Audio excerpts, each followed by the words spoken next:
Hello there, welcome back to another review. Today we're going to be looking at the classic Come Drink With Me, directed by King Hu, made in 1966. This was the last film that King Hu actually made for Shaw Brothers Studio before basically he walked out and went to do his own films in Taiwan. It is a classic in many regards, but we'll be getting into this today. Interesting to note, this film was actually nominated at the Academy Awards of that same year, I believe, as the Hong Kong entry for Best Foreign Film, which, speaks volumes really when you consider what the film is and how well it obviously was received and how much confidence they had in the film and how good it is. It's very interesting because King Hu as a person, he had no knowledge of martial arts whatsoever. He wasn't sort of a kung fu type of guy. He wasn't like sort of some of these other directors that we know from the Shaw Brothers studios, such as Liu Chia-lun. There was not, who were trained in kung fu from an early age and practiced martial arts from an early age. King Hu was not like that at all. King Hu was very much influenced, and he was more interested in things like Chinese opera. That's sort of where his inspiration lied in, like the movements used and just the way, fights and confrontations are shot. He was more interested, like I say, Chinese opera. And for example, if you look at the female lead in this, played by Cheng, Pei-pei, she disguised as a man. The villain, one of the villains, has like a white pale face where he's extremely white. These are all sort of traits of sort of the Chinese opera. One of my favourite quotes that I love from King Hu, which I think is absolutely a really wonderful quote, regarding, sometimes I said in my Touch of Zen review, sometimes you can look at his films like the plot is actually quite simple. You can look at it like that if you choose to. But one of my favourite quotes from King Hu, he says, "If the plots are simple, then the style of delivery will be even richer." I mean, that's a lovely quote, basically implying you could have, like I've said, you could have the most simplest plot, but if it's delivered well, if it's done well, if it's filmed well, if it's shot right, if the character's there, then plot does, it's irrelevant because the delivery and the, real filmmaking here. So I say, Chang Pei-pei was a trained ballet dancer, our lead actress in this. As Hu didn't find normal kung fu movements beautiful enough. He really did not. He didn't find like the typical like sort of kung fu martial arts. He did not find them pretty enough. He didn't think they looked as good on camera. He liked sort of like I say, ballet, Chinese opera, really flamboyant moves, really sort of really not necessarily acrobatic, but just different to like sort of standard traditional kung fu. And fights usually in these like early kung fu films, they were usually done in one long shot.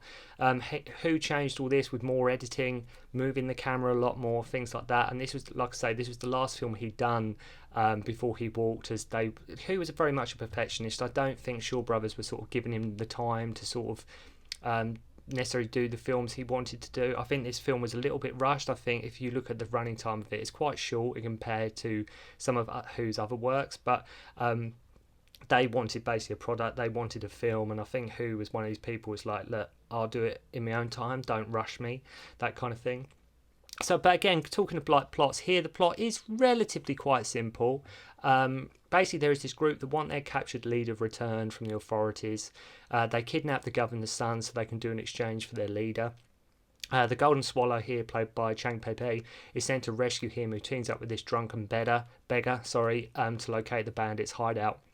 He sings to her a song, and it's actually kung fu. Like, there's a wonderful scene where he's sort of, like with a lot of King Hu films, there's a lot of people like pretending to be somebody they're not. There's that thing of like people just hiding in disguise who they really are. And there's this wonderful scene where he sings to her a song, and he's actually a kung fu expert, sort of explaining where they are hiding and keeping him. Like it's wonderful because he sings it sort of like a Chinese operatic fashion, but he's singing this song at the inn, and there's always an inn usually in King Hu films. The inn is always there. He explains they're keeping him at the temple. She confronts them. She gets poisoned and rescued by Drunken Cat, which is the beggar guy's name. And it turns out the temple is led by an evil abbot who is the brother of the drunken beggar guy who killed their master years before. So they end up working together, and the plot shifts more towards the Drunken Cat character towards the end. Like with many kung fu films or any foreign film really, I always usually watch it prefer to watch it with the original language, the way it was intended, with subtitles. That's personally how I prefer to watch them. Again, as mentioned, King Hu's are always sometimes quite simple. They always seem rich and full of atmosphere. For example, at the beginning of this film, Golden Swallow turns out at the end, you have thunder, you have lightning, you know, it really set of bandits, everyone's suspicious of each other, and that's very common in especially films like this and Dragon Inn. It's very, the atmosphere plays a huge big part in King Hu's films, and no more so than Come Drink With Me.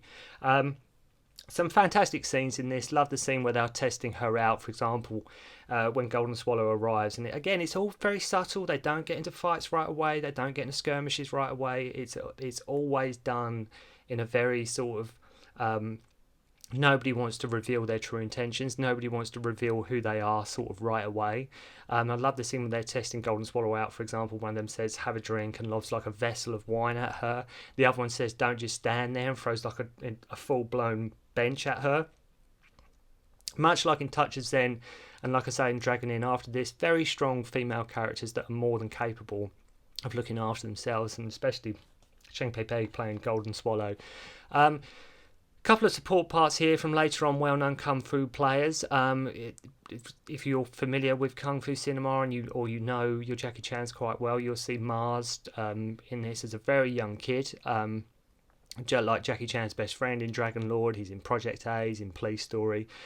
He turns up as one of the many children at the end, as I say. Simon Yun Su Tin, most famously, of course, from Drunken Master, Snake in the Eagle Shadow, Yun Wu Ping's father. He's one of the bandits. The other film is a lot shorter, as I say, and I'm sure had King Hu short, I'm pretty damn sure this film was meant to be longer. I'm pretty confident this film was meant to get long, but as I say, Shaw Brothers, I think at the time, were very demanding, and King Hu, being the artist that he is, was, like I say, he was not going to be rushed. He wasn't just going to turn over a film he did not. I think this film would have been a bit longer if he'd have had a lot more time to do what he wanted to do. So just because it's a lot shorter doesn't make this film any less monumental at all. Just around the 90-minute mark, but all the King Hu traits and camera work and style is very much there, with his great sense of scenery and shooting this thing and drawing you into the story with these characters that are involved. There was even a sequel made to this film with Jimmy Wang Yu, and at one point there was even talk of a Hollywood remake, I believe, with Tarantino being involved in some way. So this film is not to be underestimated. You know, this is how much of a, I say, if you got somebody like Tarantino, it was going to be involved in a remake. I mean, this is years and years ago. I think obviously the project's fallen through, but nominated for Academy Award entry. You've got even doing a remake of this. So this film is very much a classic in every sense. Side note, often said, going back to what I said about Mars, if any of you don't know Mars, I say if you watch Dragon Lord, he's his best friend, Jackie Chan's best friend in that. It's often said that Jackie Chan is one of the little kids, but even the leading lady in this has disagreed. I think a lot of people misinterpret. They think Mars linked with Jackie Chan, and Jackie Chan is one of the little kids in this, but he isn't. I just think they're getting him confused with Mars, and it's quite violent in a few scenes. For example, a young Buddhist boy getting a dart through the eye and then brutally stabbed to death. So there are moments of, it's quite barbaric in nature sometimes. I say this young kid, he gets right through the eye, like blinded, and then he basically just gets murdered right there. A young kid. It's quite dark as compared to sort of sometimes King Hu's other films where the violence is implied, but it's not always strictly shown. Sometimes, like I say, this film you do actually see like a certain bloods, all like Touch of Zen, Dragon Inn. Yeah, the violence and the sword plays are there, people are murdered and things like that, but you don't. It's never depicted that obviously, if that makes sense. So overall, this film to me it's another must. It really is. It's another must that everyone should check out. Everyone should see, if nothing, just for another classic from the Shaw Brothers studio, a really good King Hu film, and you can see why. Eventually, at some point, it probably will get remade. I don't know if it even has been. It might have already been remade already, and I'm just, me being me, I'm just not aware of it. But you have to remember this was back in 1966, and I mean, it's aged remarkably well. It's aged remarkably well. I mean, it still looks good today. It still feels fresh. It still feels like something different. Just the opening scene alone, where Golden Swallow turns up and at the inn, and she's sitting down. They think obviously she's a man, and it just, the atmosphere just draws you in, like all of King Hu films do. The fight scenes can be somewhat slow paced and lacking in editing, compared to, like, say, modern standards, but this film really did set up for what was all to follow, and it was way ahead of its time as well, and quite rightly so. It's regarded to be a classic, and I think you know, it's very much deserving of that status. So if you haven't seen Come Drink With Me, please check it out. Please check it out. It's an absolute amazing film, and I'll see you soon.